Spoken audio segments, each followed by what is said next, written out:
요즘 이제 많은 미래학자들이 이제 코로나 이후가 되면 세계는 엄청난 변화를 겪게 될 것이라고 이야기하고 있습니다.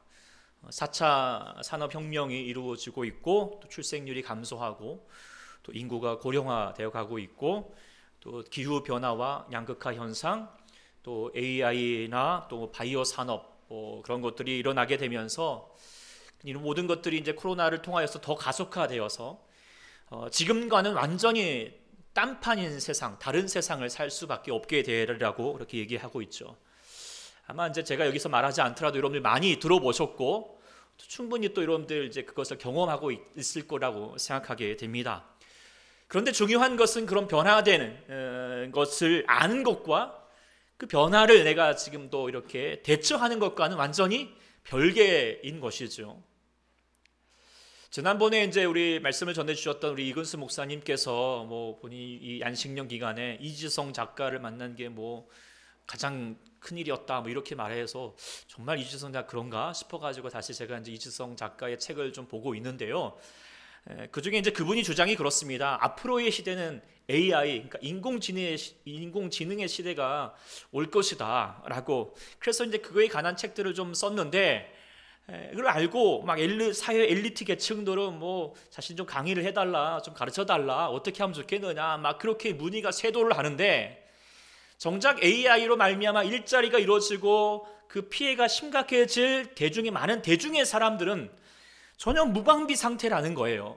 그래서 정말 안 되겠다 싶어서 책을 쓰든지 유튜브를 하든지 해서 본인들뿐만 아니라 특별히 다음 세대 우리 자녀들이 그런 AI의 시대를 좀 대처하자라고 그렇게 이제 주장하고 있는데, 그런데 안타깝게도 정말 아무리 그렇게 외쳐도 그냥 대중의 사람들은 전혀 관심이 없다라고 하는 거예요. 그러니까 아는 것처럼 테슬라의 일론 머스크 같은 사람은 이걸 알고 자기 자녀들 학교도 안 보내고 새로운 학교 교육으로 이제 이렇게 자기 가정 교육으로 이렇게 이뤄가고 하고 있고 다 사람들이 이제 엘리트 사람들은 그렇게 하고 있는데 일반 사람들은 너무 태평한 거죠. 그래서 미래에는 정말 빈부의 격차가 커질 수밖에 없다는 거예요. 대처하고 있느냐 안 하고 있냐에 따라서 이것을 보여주고 있는데요. 그런데 우리가 이제 좀 생각을 해보면서 우리가 이제 시대의 변화를 알고 그에 대해서 준비하는 것 참 중요하지만, 그러나 우리의 삶에서 정말 중요하게 준비해야 될 게 있습니다. 그게 뭘까요? 그것은 그 무엇보다도 종말이죠. 종말. 그 종말이라고 하는 것은 자신의 삶의 죽음을 맞아서 가지게 된 개인의 종말도 있겠고, 또 예수님께서 재림하로 말미암아 주어지는 역사의 종말이 있습니다. 어쨌든 그 종말은 반드시 오고 있고 또한 가까이 오고 있다라고 하는 사실, 그런 징후가 사실 이제 오늘 본문을 통하여서 나누게 되겠지만 굳이 성경 내용을 말하지 않더라도 웬만한 사람은 다 알고 있죠. 그래서 사람들이 뭐라 그럽니까? 아유, 말세다, 말세야, 이렇게 말하지 않습니까? 네. 그런데 정말 그것을 아는 것과 말세인 것을 아는 것과 준비하는 것은 완전 천양 차이죠. 완전히 다른 문제입니다. 근데 여러분들은 어떻습니까? 말세인 줄 아시죠? 모르시나요? 네, 아시죠? 예. 우리 아이들도 아시죠? 네. 근데 준비하고 있나요? 어제도 한 집사님이 이제 질문하시기를 왜 하나님께서 코로나를 허락하셨을까요? 많이 하실 수 있는 제목이고 또 아시면서 제기하셨던 것 같지만 저는 이렇게 대답하게 되었습니다. 하나님께서 코로나를 직접 일으키신 것은 아니죠. 그렇지만 그럼에도 불구하고 전능하신 하나님께서 코로나를 막지 아니하신 것은 이유가 있는 것 같습니다. 그것은 지금 모든 인류에게 이 마지막 때가 가까이 왔다라고 하는 것을 알려주고자 하시는 것이고, 그러니 종말을 준비하여라 라고 하는 메시지를 우리에게 던져주고 있다 생각하게 됩니다. 그래서 우리가 이 하나님의 메시지를 받아들어서 정말 잘 준비하고자 있는 사람이 있는가 하면 많은 사람들은 또 태평하게 아무런 준비 없이 있는 사람들도 있다라고 하는 것입니다. 그래서 마지막 때가 되어 가면서 예수님께서 경고하셨던 것처럼 타작마당에서 퀴즈를 하면 쭉정이는 날아가고 알맹이만 거두어지는 것처럼 지금 이 코로나 때문에 천국 갈 영혼과 그렇지 못할 영혼들이 막 구분되어 가고 있는 것 같아요. 교회에서도 마찬가지인 것 같습니다. 코로나 때문에 지금 이런 예배를 분명하게 드리지 못하니까 더욱더 예배를 사모하는 마음이 있는가 하면 이것 때문에 신앙이 무너져 가고 있는 분들이 있다라고 하는 것을 보게 되면 앞으로의 시대가 아니라 우리의 신앙도 빈익빈 부익빈, 신앙의 격차가 커져갈 수밖에 없다는 것이 참 안타깝습니다. 그래서 우리가 더 여러분들이 나중된 자가 먼저 되고 먼저 된 자가 나중되는 그런 현상이 되지 않기를, 그리고 여러분들이 부익빈 빈익빈이 아니라 여러분들이 모두가 하나님의 은혜를 주의 천국에 모두 다시 나아갈 수 있는 준비된 자들이 될 수 있기를 소망합니다. 그런 마음으로 우리가 오늘 본문 우리가 오늘 말씀을 묵상하게 되는데요. 우리가 먼저 24장과 25장을 통틀어서 좀 볼 필요가 있죠. 이번 주간에 우리가 24장을 묵상을 하셨겠지만 24장과 25장을 한마디로 뭐라고 말하냐 하면은 감난산 강화라고, 강화는 길게 설교문이죠. 근데 왜 감난산 강화라고 하느냐? 그것은 24장을 처음 시작할 때 하셨던 말씀, 3절 말씀 때문입니다. 이렇게 했죠. 예수님께서 감람산 위에 앉으셨을 때에, 그러니까 감람산 위에 앉으셔서 말씀을 전하셨으니까 감람산 강화다라고 하죠. 마태복음에는 5가지 강화의 말씀들이 있어요. 상상수훈의 말씀, 제자들 파송하면서 설교하는 것들, 천국 비유의 말씀들이 있는데 5번째가 바로 이 감람산 강화입니다. 근데 이 감람산 강화에서 어떤 말씀을 전하셨는가? 뒤에 있죠. 제자들이 무엇을 어느 때에 이런 일이 있겠습니까? 주의 임하심과 재림이죠. 또 세상 끝, 그러니까 종말이죠. 무슨 징조가 있습니까? 즉 예수님의 재림과 종말에 대한 내용이 이 감람산 강화에 대한 내용이 바로 24장, 25장에 걸쳐서 이야기하고 있죠. 특별히 이 감람산 강화는 예수님께서 언제 하셨는가? 예수님께서 십자가에 죽기 3일 전, 그러니까 우리가 다음 주 고난주간이지만 고난주간에 3일, 그러니까 고난주간에 화요일, 이틀째 고난주간 화요일 날에 이제 전하셨던 말씀인 것입니다. 그래서 어쩌면 제자들에게 고별 설교와 같은 것입니다. 그래서 메시아로서 3년 동안의 공생애를 마감할 시점에 제자들에게 장차 닥칠 일을 미리 예고하시고 그에 대비하도록 마지막 가르침을 주시는 말씀입니다. 그런데 이게 단지 제자들에게만 주신 말씀이 아니겠죠. 바로 초림과 재림 사이에서 살아가는 신약시대의 성도들 향하신 말씀, 특히 지금 이 종말의 때가 코앞에까지 다가온 우리 저와 여러분들을 향하신 말씀인 줄 믿습니다. 그래서 우리가 다시 한번 들어야 하겠습니다. 그래서 우리가 먼저 24장을 보면은 종말의 징후들을 말씀하셨는데요. 간단히 말하면 이단과 거짓 그리스도인들이 출현을 하고 등장을 하고 전쟁과 자연재해와 또 불법이 성하게 될 것이라고 말씀하셨습니다. 그리고 성도들을 향한 박해가, 핍박이 심해지고 그래서 예수 믿기가 참 어려운 시대가 될 거라고 말합니다. 그런데 다 보면은 어떤 이야기입니까? 지금 오늘날의 이야기입니다. 그렇지 않습니까? 오늘날 우리는 오늘날의 우리의 모습인 것이죠. 종말이 가까웠습니다. 그리고 이런 종말의 징후 이후에 우리 주님께서 갑자기 어떻게 하신 데가 있습니까? 나팔 소리와 함께 천사들을 보내셔서 주의 택하신 자들을 하늘 이끝에서 저 끝까지 모으리라고 하셨습니다. 나팔 불 때 나의 이름, 주님이 그렇게 부르신다는 거예요. 그렇게 되면 어떠입니까? 정말 끝입니다. 끝인 것이죠. 더 이상 기회는 없습니다. 영원한 기쁨을 가는 천국을 가는 것이냐, 아니면 영원한 고통에 거하게 되는 지옥을 갈 것이냐, 정말 끝이 되어버립니다. 그러니 우리가 이 말씀을 심각하게 듣지 않을 수가 없습니다. 그래서 우리 주님도 단지 종말의 징후에 관한 말씀 24장으로 끝내지 않아요. 25장으로 넘어가면서 비유에 관한 말씀들을 전해주셨어요. 3가지 비유를 전해주셨어요. 주님은 늘 항상 중요한 말씀을 전하실 때는 비유의 말씀을 곁들여서 항상 전하셨는데 그만큼 중요하다는 거겠죠. 정말 그렇지 않습니까? 우리가 세상에서 아무리 좋은 거, 부귀영화 다 누린다 하여도 나의 종말을 준비하지 못하고 있다면 그것만큼 미련한 인생이 어디 있겠습니까? 오늘 주님의 말씀을 우리가 다시 한번 정말 우리가 들을 수 있는 귀가, 우리 마음이 열려질 수 있기를 소망합니다. 오늘 말씀은 이제 우리가 잘 아시는 것처럼 제목을 뭐라고 합니까? 열처녀의 비유라고 합니다.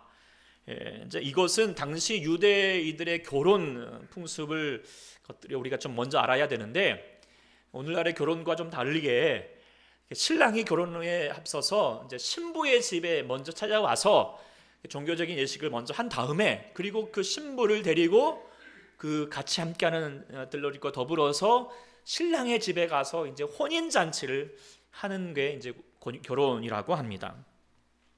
근데 이제 신랑이 이제 신부의 집에 찾아올 때 반드시 신부의 들러리들이 신랑을 영접하게 되어 있는데, 근데 신랑이 언제 오느냐, 해질녘, 그러니까 저녁 늦게 오고 또 언제 올지 정확하게 정해져 있지 않은 것이죠. 요즘 같으면 뭐 전화 연락해가지고 언제 옵니까? 라고 하겠지만, 그때는 뭐 그런 것도 없으니 언제 올지 모르는 것입니다. 그러니까 이 신부의 들러리들은 늦어질 때를 대비하여서 항상 충분한 기름을 준비하고 있어야 되는 것이죠. 예수님이 이런 시대적 배경을 염두하면서 특히 이제 신부의 들러리들에게 이제 포커스를 맞추어서 지금 말씀을 전하고 있는 내용입니다. 오늘 본문에 보면은 이 신부의 들러리들이 총 몇 명입니까? 10명인데 두 부류로 나누어서 설명을 했습니다. 한 부류는 뭐라고 말했죠? 미련한 처녀들이다. 그리고 한 부류는 슬기로운 처녀들이다 라고 말했어요. 우리가 미련하다, 슬기롭다 말하는 것이 뭐 IQ가 높다, 배운 게 많다라고 하는 것이 아니겠지요. 단 하나 때문이었습니다. 그것은 무엇인가? 신랑을 맞이할 등에 기름이 준비됐느냐 안 했느냐라고 하는 차이 때문이었죠. 그런데 이것은 누가 봐도 당연한 거예요. 신부의 들러리입니다. 자신의 역할이 있지요. 신랑이 왔을 때 먼저 나가서 어두운 길을 비추면서 그래서 신부에게로 인도하는 역할을 하는 것이 자기 역할인 거예요. 이게 자신에게 가장 중요한 것이죠. 신랑을 실놀이 한다고 뭐 화장을 하거나 뭐 예쁜 옷을 입고 신랑이 올 때 내가 어떤 멘트를 날려야 되지 뭐 이런 거 하나도 중요하지 않습니다. 제일 중요한 건 뭐예요? 기름을 준비하는 거거든요. 그런데 이 미련한 처녀들은 신랑이 왔을 때 기름이 준비되지 못했어요. 그래서 들러리로서의 신부의 들러리 역할을 할 수가 없었던 거예요. 뒤늦게 후회했습니다. 동분서주하면서 기름을 사러 갔습니다. 그러나 이미 버스는 떠나버렸죠. 문 밖에 신랑이 신부와 그리고 신부의 그 다섯 슬기로운 처녀들과 함께 혼인잔치하러 신랑의 집으로 간 거예요. 그리고 문이 닫혔습니다. 뒤늦게 와가지고 뭐 문 좀 열어주세요. 그렇게 두려워봤자 말하기를 오늘 뭐라 합니까? 내가 너희를 알지 못하노라. 냉정한 듯하지만 이것이 천국에 대한 극명한 사실입니다. 천국은요, 천국 문은 한 번 닫히면 다시 열리지 않습니다. 그리고 종말은 지독하게 냉정한 거죠. 얄짤없습니다. 그렇기 때문에 주님이 정말 다시 말씀하셨습니다. 오늘 본문 말씀을 뭐라고 마무리하고 계십니까? 13절 말씀 다시 한번 읽어보겠습니다. 13절입니다. 시작. 그런즉 깨어있으라. 너희는 그 날과 그 때를 알지 못하느니라. 아멘. 오늘 이 말씀이 저와 여러분에게 가슴 깊이 들려주시기를 축복합니다. 이 말씀은 정말 우리가 다시 한번 새겨드려야 되는 말씀이에요. 성경의 많은 구절 중에서 한 구절이 아닙니다.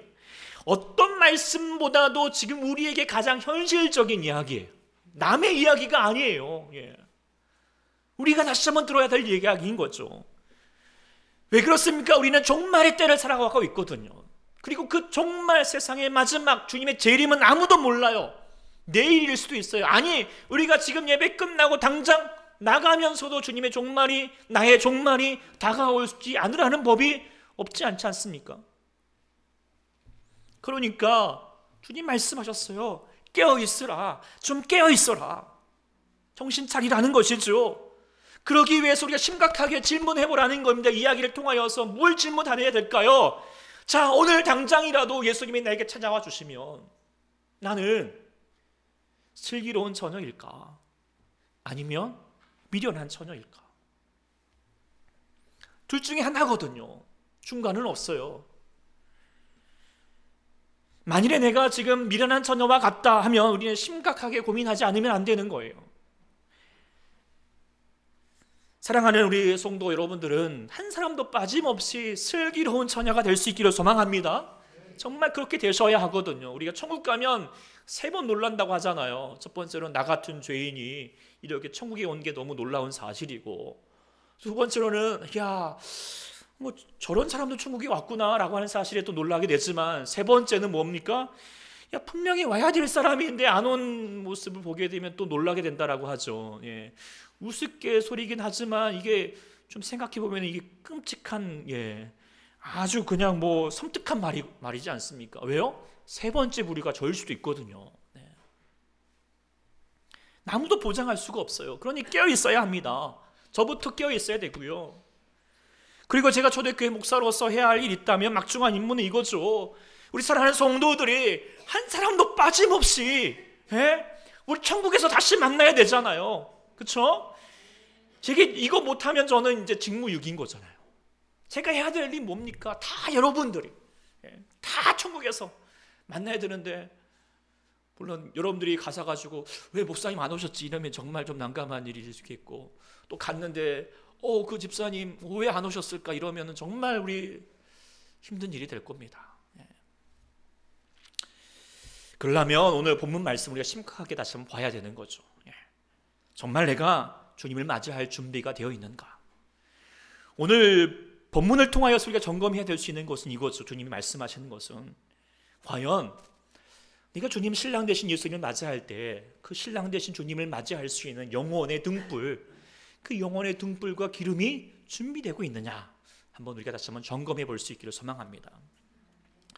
그래서 첫 번째 영혼의 등불을 점검할 수 있는 바, 첫 번째는 어떤 걸 점검해야 될까? 그것은 하나님을 향한 열정의 불을 점검해 봐야 할 것입니다. 오늘 본문 8절에 보면은 미련한 처녀들이 자신의 등불이 꺼져가고 있음에 대해서 한탄하고 있죠. 이 등불은 뭘까? 그것은 무엇보다도 하나님을 향하는 열정이라고 생각하게 됩니다. 왜냐하면 그 신랑이 그들에게 나중에 그 미련한 처녀들에게 하셨던 말을 좀 주목할 필요가 있는데, 뭐라고 얘기했습니까? 막 두드렸지만 뭐라고 대답했습니까? 내가 너희를 알지 못하노라 라고 얘기했어요. 주여 주여 했지만 뭐 이름도 불렀겠죠. 뭐 누구라고 불렀겠지만 신랑은 알지 못한대요. 근데 여기서 알지 못한다는 단어이 뭐가냐? 어떤 단어이냐? 그것은 단순히 지식적으로 아는 것이 아니라 친밀한 관계 속을 통하여서 인격적인 알을 가리키는 말입니다. 그러니까 미련한 처녀들도 아마도 하여튼 이분들도 그 신랑은 알았겠죠. 그런데 지식적으로 아는 것밖에 그치지 않았다는 것입니다. 정작 신랑에게 좀 더 관심을 기울이지 못했던 것일 것 같아요. 그러니까 그렇게 말씀하셨겠죠. 그리고 어디에 관심을 기울였을까요? 내가 이제 신랑 이제 혼인 잔치하게 되면 거기가 맛있는 것도 있겠고 뭘 먹을까? 또 내가 그 신랑 친구들 중에 뭐 좋은 사람이 있을까? 나의 신랑감 좀 찾아볼까? 이런 거에 대한 관심을 갖고 있지 않았을까? 그러니까 잿밭에만 관심만 있는 거죠. 정작 중요한 신랑에는 관심이 없는 겁니다. 신랑 보기 위해서 기다리는 그런 마음으로 기름을 준비하는 것은 소홀해 버렸던 거라고 저는 생각하게 됩니다. 근데 제가 이렇게 말씀을 드릴 수 있었던 것은 뭐냐면, 예수님께서 종말에 대해서 이것을 염려하셨거든요. 우리가 종말 하면은 우리 마음 가운데 뭐 걱정도 있고 두려움이 있죠. 우리가 천국 갈 수 있을까라고 하는 것도 있겠고, 또 어떤 두려움이 있습니까? 종말에 대해 일어날 일들은 뭐 종말이 일어나면 뭐 여러 가지 전쟁이 일어나고 자연재해가 막 일어나고 있고, 또 성도들은 무서운 환난과 핍박을 당하게 될 것이다. 어떡하지? 이런 두려움이 있는 줄 압니다. 그런데요, 성경을 보면은 우리 주님은 그런 거에 대한 두려움은 없어요. 주님이 그때가 되면 하나님께서 이길 수 있는 힘을 주시고 또 우리 가운데 하나님께서 감당하게 하실 줄 믿습니다.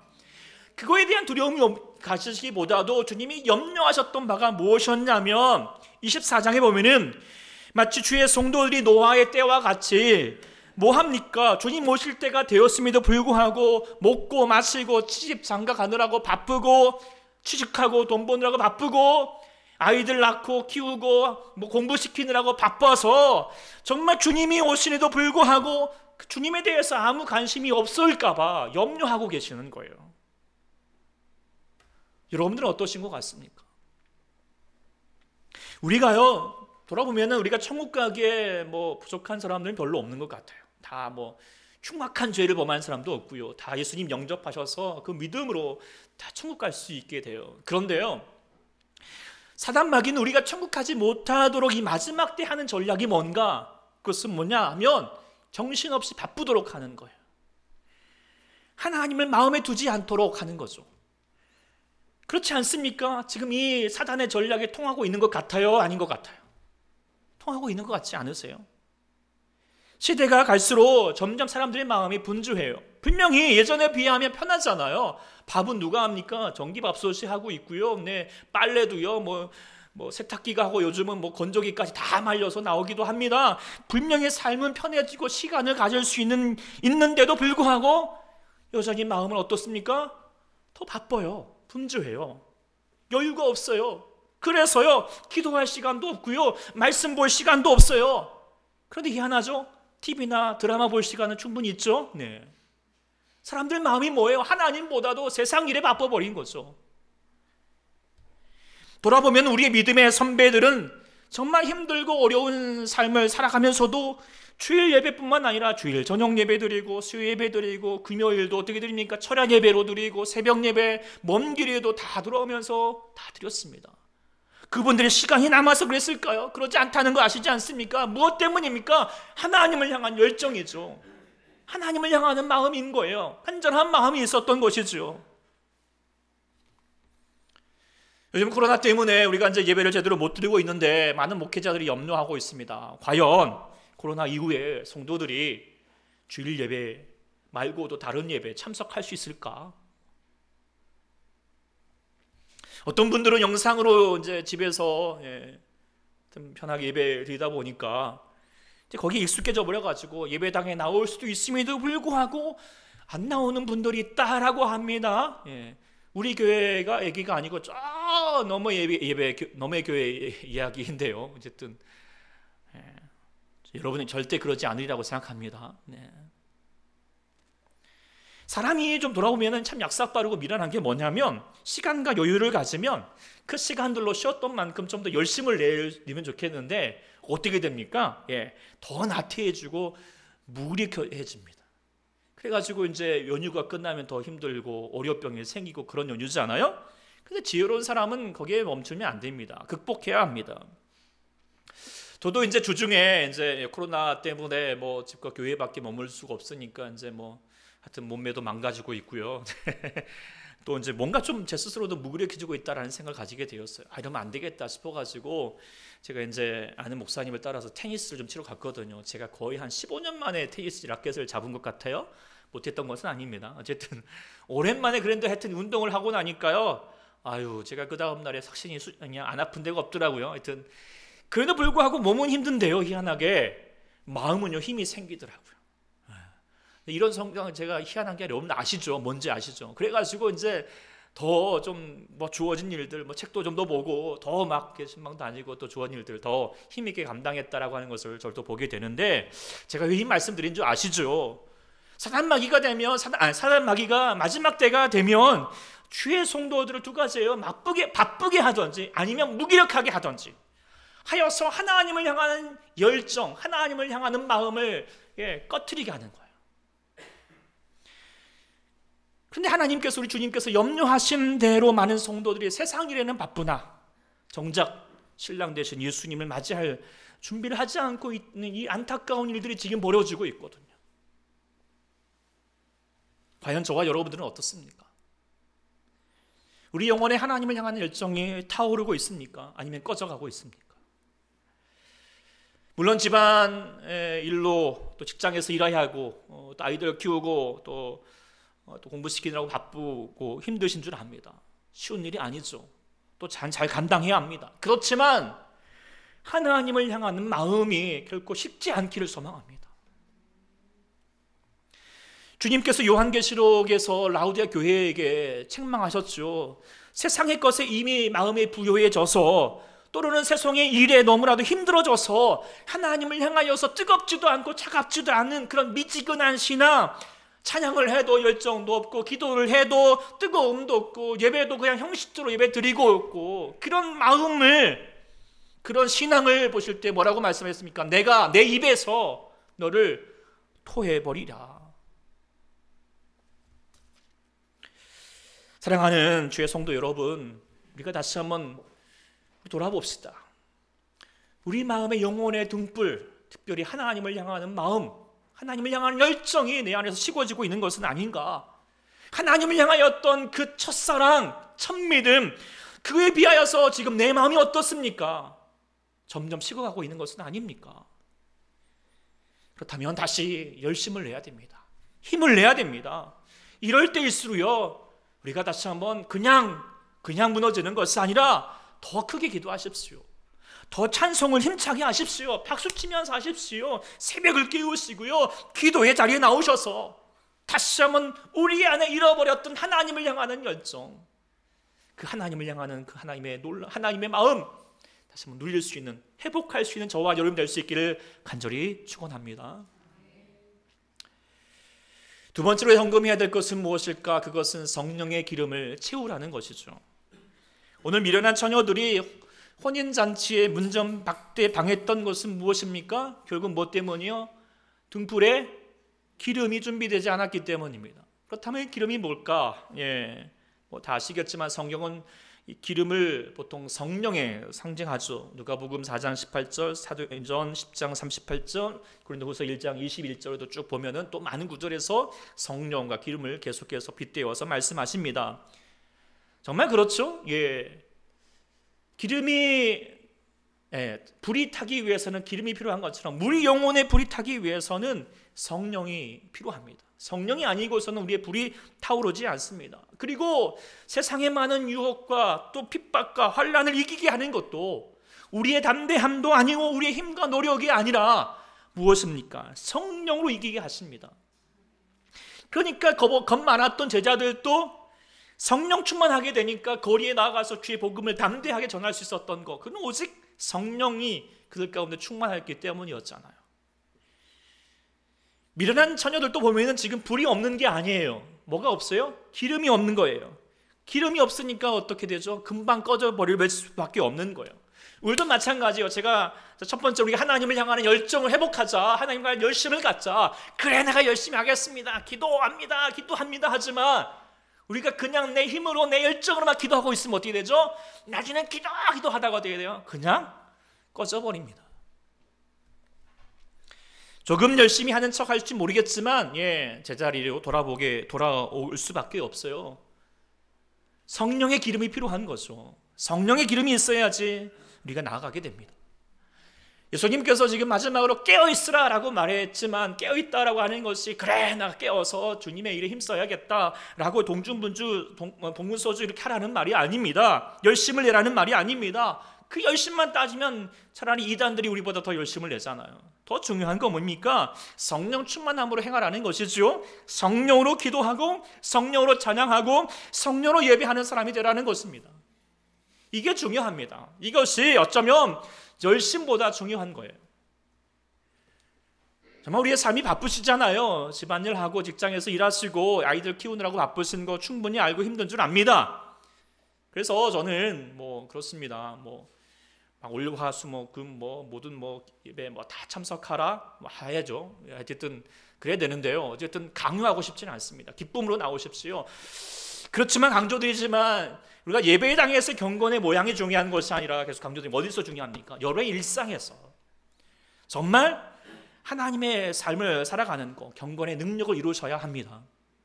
그런데 그래서 교회 일보다도 가정에서 일, 여러분 직장에서 일 잘 감당하십시오. 그러나 거기에 감당하셔도 중요한 것은 뭐냐? 무엇을 하든지 성령 안에서 하십시오. 성령이 주무시면 안 됩니다. 여러분 안에서 성령님이 깨어 있으셔야 합니다. 그것이 종말을 살아가는 우리의 자세라는 것입니다. 그래서 우리가 좀 마지막 때에 제의가 필요합니다. 많은 시간 할애할 수 없다 할지라도 집중하여서 기도할 수 있을 때에 정말 집중력 있게 기도하셔야 됩니다. 기도할 때 성령의 임재 속에서 기도하십시오. 지금 예배 드릴 때도 마찬가지예요. 성령님과 교통하면서 들으셔야 됩니다. 그래야지 우리의 심령의 불이 꺼져지지 않습니다. 그래야지 신랑 되신 예수님이 오실 때에도 그 성령의 불을 힘입어서 그 주님을 맞이할 수 있게 되는 것입니다. 그래서 질문 드리게 됩니다. 정말 지금 예배하는 여러분들, 또 가정에서 예배하신 여러분들, 지금 예배 가운데 성령님의 임재하심을 누리고 계십니까? 경험하고 계십니까? 성령님이 지금 나와 함께 하심을 누리고 계십니까?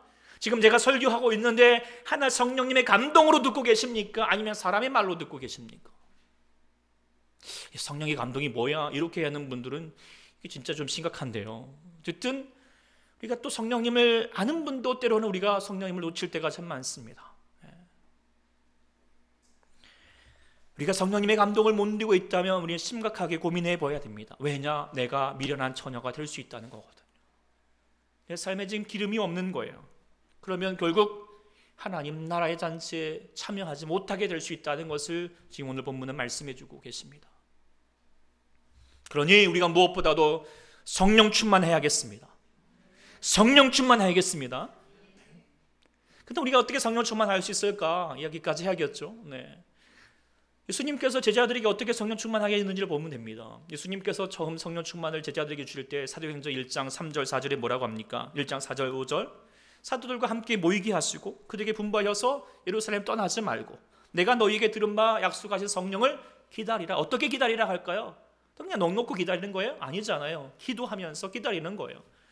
주님의 성령님 어떻게 우리 가운데 주어지시는가? 모여서 주의 전에서 같이 모여서 함께 기도하면서 기다리게 될 때 성령이 우리 가운데 부어주시겠다. 실제로도 제자들도 마가의 다락방에서 기도하다가 그렇게 성령의 충만함을 받게 되었죠. 그래서 우리도 마찬가지인 것 같아요. 성령 충만하려면 함께 기도해야 됩니다. 이게 불 비치는 원리와 똑같아요. 불 붙이려면 어떻게 됩니까? 모아야죠. 모아야 돼요. 나뭇가지를 모아야죠. 하나 따로 돼가지고는요 불 안 붙거든요. 금방 꺼져버리잖아요. 그러니까 어떻게 해요? 모아야 합니다. 모아야지 타오르게 됩니다. 혼자서는 쉽게 꺼져버립니다. 지금 우리가 코로나 때문에 그런 상황인 거 아시잖아요. 우리가 따로 해서는 어렵다는 거 여러분 충분히 공감하시라고 생각합니다. 어렵지만 그래도 저는 모아야 한다고 생각하는 거예요. 그래서 제자 훈련, 그래서 함께 모여 어렵지만 모이자는 거예요. 이제 제자 훈련은 몇 명 안 되니까 작은 숫자일지라도 지식적으로 뭔가 배우자는 것이 아니에요. 같이 함께 모여서 성령으로 기도하고 성령님의 임재하심을 같이 누려보자는 거죠. 제자 훈련도 마찬가지고 특별히 이제 다음 주에 고난주간 기도회 사실은 좀 더 많이 해야 되는 게 아닌가 좀 싶었지만 한 20일은 해야 될 것 같은데 또 하자 그러면 또 누구 나오고 누구 안 나오면 좀 그러실까 봐 제가 고민하다가 그러면 일주일이라도 집중해서 한번 해보자. 할렐루야. 집중해서 해보자. 그런 생각이 들어요. 그래서 같이 나오십시오. 새벽에는 현장에 못 나오시더라도 저녁이라도 좀 나오십시오. 마스크 쓰고 서로 좀 거리가 떨어져 있을지라도 오셔서 기도하십시오. 그냥 기도하지 마시고 좀 뜨겁게 기도하십시오. 간절히 기도하십시오. 성령 충만하게 해달라고 기도하십시오. 특히 신앙의 연륜이 있는 분들은 교회 공동체에서 역할이 중요해요. 집사님, 권사님들은 우리가 교회의 숯불과 같은 역할을 하셔야 돼요. 누군가 성도들이 불이 꺼져가고 있을 때 숯불 뭐가 필요하죠? 불을 피우려면 뭐가 필요해요? 숯불이 필요하잖아요. 불을 태우는 역할을 하셔야 돼요. 그게 여러분들의 역할이죠. 나도 꺼져 있으면 안 돼요. 권사님들께서 자기의 불도 꺼져 있으면 안 됩니다. 그리고 성도님들도 마찬가지예요. 같이 권사님들, 집사님들 옆에서 같이 기도하십시오. 그래야지 자기의 불이 같이 타오르게 됩니다. 우리 초대교회가 그렇게 될 수 있기를 소망합니다. 서로 영혼의 불을 타오르게 할 수 있는 공동체가 되자는 거예요. 내가 좀 영혼이 지쳐갈 때 기도의 자리에 나와서 같이 권사님들, 같이 집사님들 같이 기도하게 되니까 다시 하나님을 향하여 나가게 되고 다시 한번 내 마음 가운데 성령이 충만하게 됨을 누릴 수 있는 공동체, 그런 공동체가 될 수 있고 특별히 이러한 고난주간 기도회가 될 수 있기를 소망합니다. 교회가 늘 있는 것이 아닙니다. 다음에 하면서 미루다가 그렇게 졸다가 미련한 처녀들처럼 되는 것이에요. 주님이 분명히 강조하셨어요. 뭐라고 하셨습니까? 그런즉 다시 한번 읽어봅시다. 시작. 그런즉 깨어있으라. 너희는 그 날과 그때를 알지 못한다는 거예요. 언제인지 몰라요. 오늘일 수 있다는 거예요. 아니 오늘이라고 하는 마음을 가지고 살라는 거예요. 그게 깨어있는 것 아니겠습니까? 말씀 마치면서 사랑하는 우리 성도 여러분들, 세상이 바쁘잖아요. 지금 시대가 변해가고 막 그거에 적응하고 하느라고 사실 상상 이상으로 바빠요. 지금 분주해요. 우리도 물론 그런 노력들이 필요하겠지만 그러나 더 중요한 건 뭡니까? 우리의 종말을 준비하는 거잖아요. 여러분들도 분명히 이제 더 말세가 되면서 우리가 집안일도 바빠지고 직장일도 일하시느라 바쁘고 아이들 키우느라고 힘든 줄 알지만 그래도 마지막 때를 살아가는 여러분들 깨어 계셔야 됩니다. 그리고 심각하게 질문해 봐야 되는 거예요. 내 영혼의 불이 꺼져가고 있는 것은 아닌가? 전에 비하면 내가 하나님을 향하는 열정이 그 열심히 사라지고 있는 것은 아닌가? 그리고 성령의 불이 내 안에 죽어가고 있는 것은 아닌가? 그리고 질문해 보십시오. 정말 우리 주님이 다시 오실 때, 아니 지금 당장 오신다면 내가 주님 앞에서 슬기로운 처녀로 서 있을 수 있을까? 아니면 미련한 처녀가 될 수밖에 없을까? 심각하게 한번 질문해 보십시오. 우리 사랑하는 모든 여러분들이 정말 부디 다시 깨어 계셔서 슬기로운 처녀가 되셔서 신랑 되신 주님, 그 주님을 맞이하여서 우리 한 사람도 빠짐없이 저 천국에서 함께 즐거움으로 나갈 수 있기를 소망합니다.